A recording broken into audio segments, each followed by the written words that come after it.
When I first came to the United States, I was 20 years old and working as an au pair. I didn't have much experience, but I was eager, also very nervous. I'd grown up in a small town in France and hadn't ever spent time away from home, let alone across an ocean. My English still needed work, but I was confident enough to get by. I expected it to be a good year, a new adventure, a cultural exchange, something I'd tell my friends about when I went home. I was matched with the Joseph family. I don't want to name the exact town for privacy reasons, but it was an upper middle class neighborhood. Quiet streets, nice houses, big backyards, the kind of place you'd expect to find well-behaved kids, PTA moms, and dads who worked non-stop. I remember being so relieved when I first arrived. I thought this would be easy. Nothing bad happens in places like this. The Josephs had 2 boys, Brock and Brandon. Brock, the older one, was 12. He was a pretty typical kid, kind of lazy, sometimes rude, but harmless overall. He made jokes, liked his Xbox, and mostly stayed out of trouble. Brandon, though, was different. He was 9 and already had this coldness to him. I don't know how else to describe it. There was something off. I think it's likely he had some kind of social disorder. When I first met him, he just stared at me without saying a word. Not shy or embarrassed, just staring like he was studying me. After a few seconds, he smiled and asked, "Are you the maid?" I laughed awkwardly and said I was going to help look after him and his brother for the year. He didn't laugh with me, he just kept watching. It didn't take long to realize Brandon wasn't like the other kids. My host parents warned me that he was difficult. They said he had a bit of an attitude, but that was the understatement of the century. Brandon didn't just have an attitude, he was mean. And I don't mean the usual bratty stuff like teasing his brother or refusing to eat what he was served. It was worse than that. He lied constantly, about everything. He once told his teacher that Brock tried to choke him in the kitchen, which never happened. He told a neighbor that his parents locked him in a closet at night. He even told me that the last au pair ran away because of him, and that she was never seen again. When I tried to scold him for it, he narrowed his eyes and said, "Don't tell me what to do." Everything was manageable for me, even at that point, but I do admit that I was a little frightened of him. Things only got worse from there. One night, about 2 months in, I pulled back my sheets and froze. There were thumbtacks scattered all over my mattress. I just stared for a second. Dozens, maybe 100 of them, were pointing upwards, waiting for me to lie down. My heart started racing. The mattress cover had tiny punctures everywhere. I stood there in fear, realizing how close I'd come to lying on them. Brandon had been spying on me earlier that day. I'd caught him peeking through a crack in the door when I was folding clothes. I didn't think much of it at the time, just assumed he was being nosy. But after seeing all those thumbtacks, I wasn't so sure.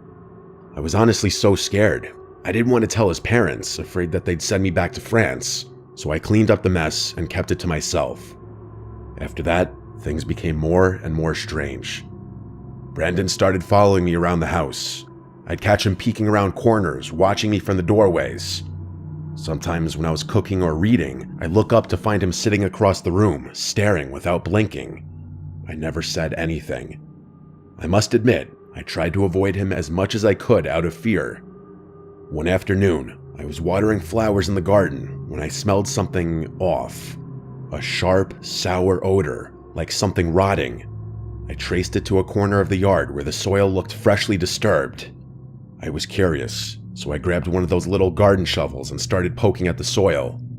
When I saw what was there, I nearly screamed. There were 3 dead rabbits buried there. Their bodies were twisted and cut in several places. One had its legs tied together with string. I ran inside to tell my host parents. Mr. and Mrs. Joseph looked concerned at first, until they pulled Brendan aside to ask him about it. He gave an innocent look and said it wasn't him. And that was it. They believed him. Mrs. Joseph said it was probably one of the neighborhood kids and told Brendan to go back inside. I started sleeping with my bedroom door locked after that. A week later, I woke up in the middle of the night to a noise in my room. I opened my eyes and saw a shadow near my bed. It was Brandon. He was standing there, holding something. I blinked a few times and realized what it was. A kitchen knife. I screamed as loud as I could. By the time the parents came rushing in, the knife was gone. Brandon had shoved it under the bed. He convinced them that he'd been sleepwalking. Mrs. Joseph gave me an annoyed look, as if to say, "Why are you making such a fuss?" I pointed to the knife handle sticking out from under the bed and pleaded with them to believe me. Mr. Joseph knelt down, pulled it out, and showed it to Brandon. He just smiled and said he had never seen it before, and they of course believed him. I told them that my door had been locked, so he must have picked it, but they told me that was nonsense. I felt so alone. I had no one. I didn't know what to do. For better or worse, a decision was made for me. The next morning, Mrs. Joseph called me to the living room and said I had stolen her jewelry. I was completely confused until she held up a pearl necklace I had never seen before. She told me she had found it in my purse, which she was holding in her other hand. I begged her to believe me, that I hadn't stolen it, but there was nothing I could say to convince her. Brandon stood in the hallway smiling to himself. I knew it was him. They fired me on the spot. I flew back to France the next day. I couldn't believe how easily Brandon had destroyed my life. For months afterwards, I was extremely depressed. I thought I had blown my one chance at living in the US and feared I wouldn't get another one. Fortunately, I found my way back to the States several years later and still live here. I have a good job and good friends. I still think about Brandon from time to time. I can only imagine the evil person he's grown up to become.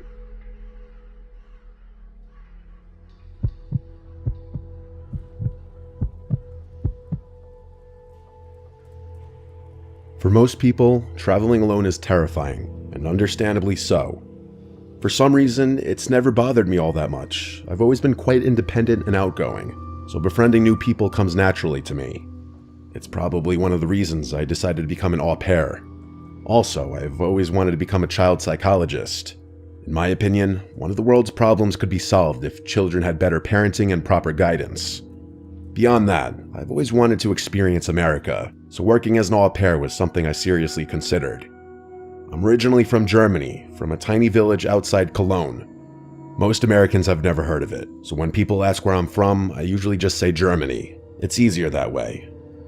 Before you say anything, I believe that my English is rather good, or so I'm told. It's gotten considerably better since living in the US, and people are often impressed by it. My father is originally from the UK and did everything in his power to ensure that my English was as good as my German, if not better. I'm not sure if they have them here in the US, but I had an electronic dictionary growing up that doubled as a translator. I remember messing around with it a ton as a kid, plugging in words and translating them with my dad. I also read like crazy when I was younger, which I think definitely helped me. Anyway, my host family lives in a wealthy suburb in Northern California. Their house is unbelievable. You might think living here would be lonely, but the agency does a great job of connecting nearby au pairs, so I immediately clicked with a few girls in the surrounding neighborhoods. My best friend here is an American girl named Jennifer. She's great. She's like me, but a little louder and a little taller. We've been inseparable since we met. We're both here for the same reasons, working, exploring, and trying to make the most of our time abroad. There's a huge college campus nearby, and it's pretty much the only decent place to go out that isn't a $100 Uber away. Both the frat and bar scenes there are pretty good, so that's where we spend most of our weekends. I think a lot of the guys are naturally drawn to us because of our accents, and the international card gets us pretty far. It's supposedly difficult to get into frat parties without being in a sorority here, but we don't have much of an issue. The bars here are a lot more fun though. Our favorite spot is this bar called Tap. I've noticed Americans love giving their nights themes. Taco Tuesday, Wine Wednesday. I guess any excuse to drink on a weekday, you know? It's kind of funny. Tuesdays are the most enjoyable nights of the week for Jenny and I. This story takes place on one of those nights. About a few months after I arrived to the US, I was standing by the bar, waiting on drinks for Jenny and I, when this tall guy with curly brown hair approached me and said, "You're German, right?" That kind of threw me off. People almost never guess I'm German. European, sure, but not German specifically. I don't really have distinctive German features, so anytime anyone's able to guess my nationality, it fascinates me. I laughed and told him he was right, and he introduced himself as Sebi with a confident smile. We talked for a while, and everything was very natural. I'll admit, I get approached a lot when I go out. I'm in shape, and I know I'm decent looking, but guys are usually kind of obvious and cheesy when they talk to me. Sebi felt different. The more we talked, the more it seemed like he was actually interested in me as a person as opposed to just hitting on me. He knew a lot of tidbits about German culture, which was something I quite liked about him. A lot of the Americans I don't talk to don't know much about the rest of the world, so it was nice to talk to someone well-traveled, smart, and cultured. We talked and laughed for a while longer before I introduced him to Jenny. He smiled and waved his friend over, an Asian guy who introduced himself as Hunter. He and Jenny immediately hit it off. All in all, it was a great time. Before the night ended, Sebi asked me for my number, and I gave it to him without hesitation.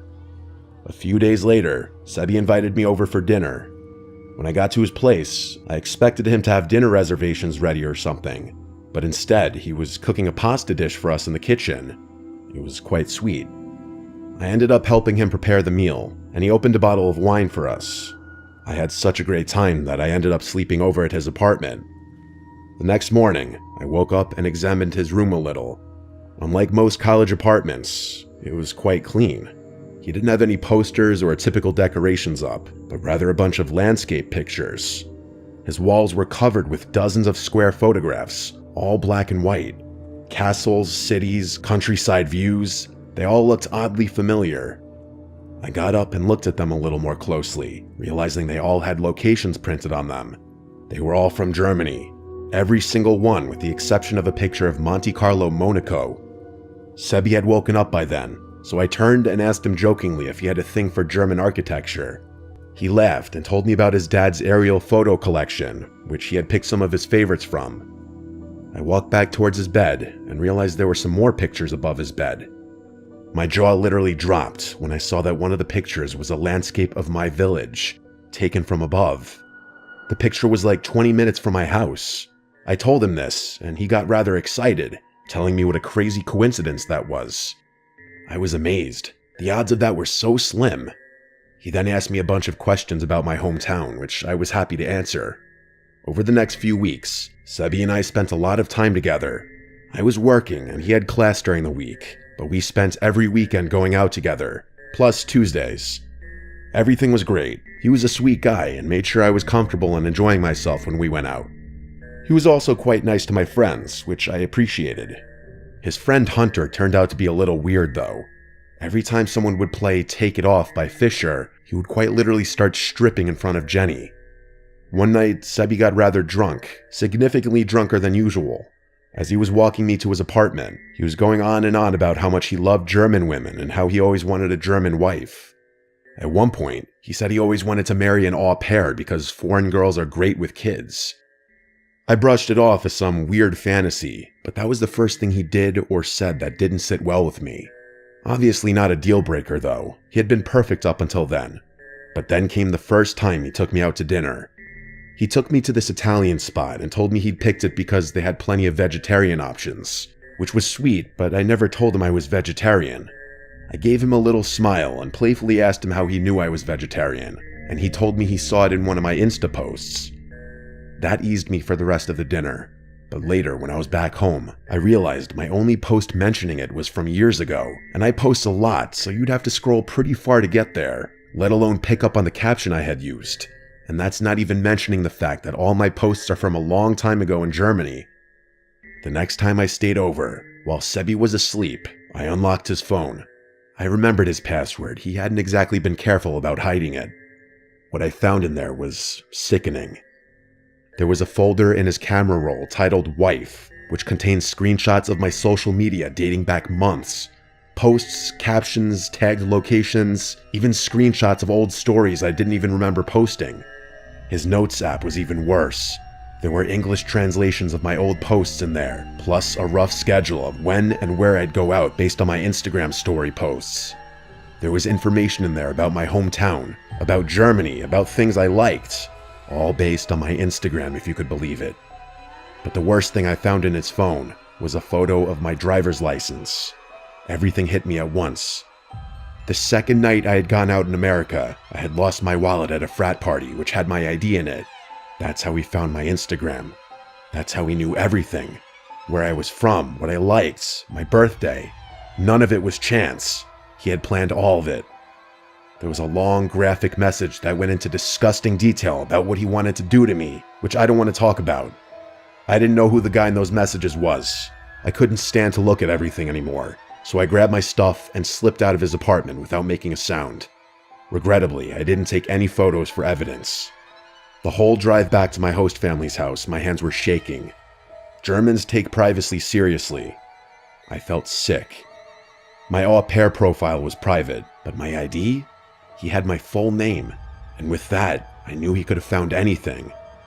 I didn't sleep that night. I prayed that he hadn't been able to figure out my host family's address. The next morning, my phone exploded with messages. They were all from Sebi, asking me where I went, why I left, if I went through his phone. I sent him one final message, telling him that if he ever tried to contact me again, I'd call the police. Then I blocked him on everything. For the next few days, I lived in perpetual fear, worrying that he'd show up at any moment. I privated my Instagram, locked everything down, and created a close friends story for when I went out, just in case he tried to find me again. Thankfully, he hasn't shown up yet, and it's been about 3 months since I last heard from him. Still though, I can't help but feeling this pit in my stomach that he knows my host family's address, and that he's planning something. I hope I never see him again, but I'll update if something else happens. Update. I hoped I wouldn't have to do this, but the past few weeks, I noticed the same silver car driving up and down my host family's street, sometimes just sitting across the street from their house. He's also tried to reach out to me through fake phone numbers and Instagram accounts, all within the same time frame. The messages always just ask me to talk, but I haven't responded to any of them. All of this gives me reason to believe he knows where I'm living, and that I'm potentially in danger. I'm building a case to present to the police, but I've heard that they don't take this kind of thing very seriously. Luckily, my au pair commitment ends soon, so I'll be back in Germany soon enough.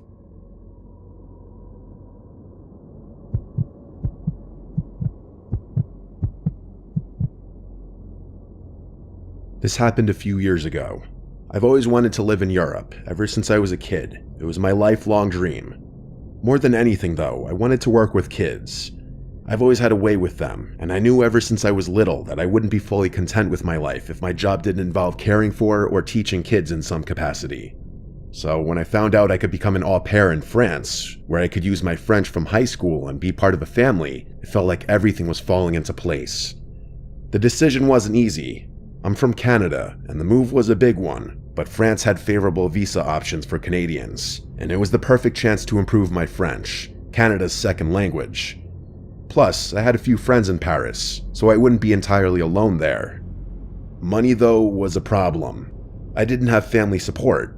I won't get into why, that's personal, but let's just say I was on my own. I couldn't afford one of those expensive agencies, so I used a free au pair website instead. Not ideal, but it was all I could manage. That's how I connected with Leah. Leah's ad was warm and straightforward.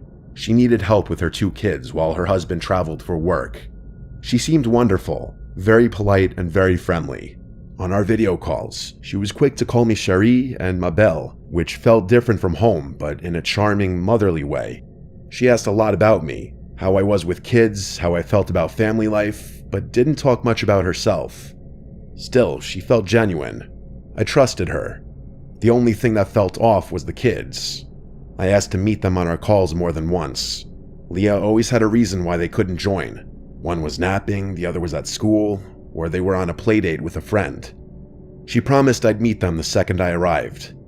It felt a little strange, but I figured I'd see them soon enough. Leah sent me a formal agreement.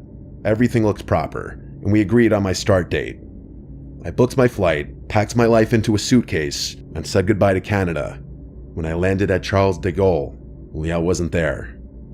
That surprised me. From everything I had heard, most host families meet their au pairs at the airport. But then my phone buzzed. It was a message from Leah, telling me that she was stuck in traffic and instructing me to go to the side drop-off area where she'd have me picked up.